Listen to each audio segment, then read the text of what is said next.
Votre prédication doit être gouvernée par le Saint-Esprit. Lors de la proclamation de votre témoignage, tout doit être dirigé par le Saint-Esprit. Et pourquoi donc?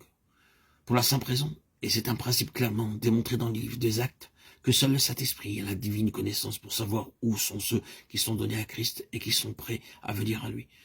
Vous ne pouvez pas juste aller dehors, bon gré mal gré, être sûr du résultat. Nous avons cité Paul dans cette affaire ici, nous avons le principe qui est énoncé.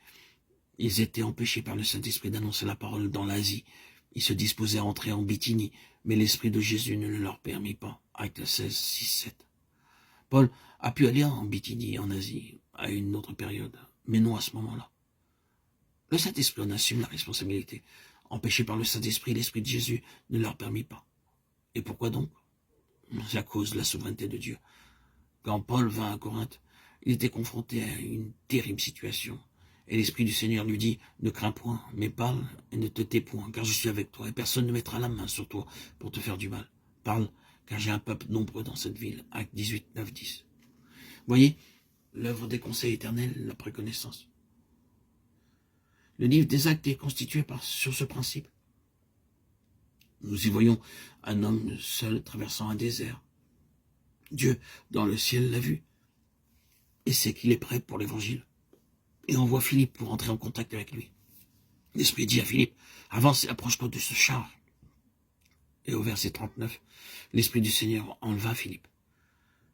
Philippe se trouva dans Azote, d'où il alla jusqu'à Césarée, en évangélisant toutes les villes par lesquelles il passait. Acte 8, 26, 40.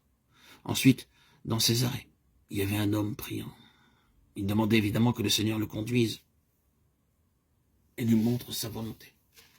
Il vivait jusqu'à la pleine mesure de la lumière qu'il avait reçue. Mais il en voulait encore plus. Le Seigneur dans le ciel a remarqué cela.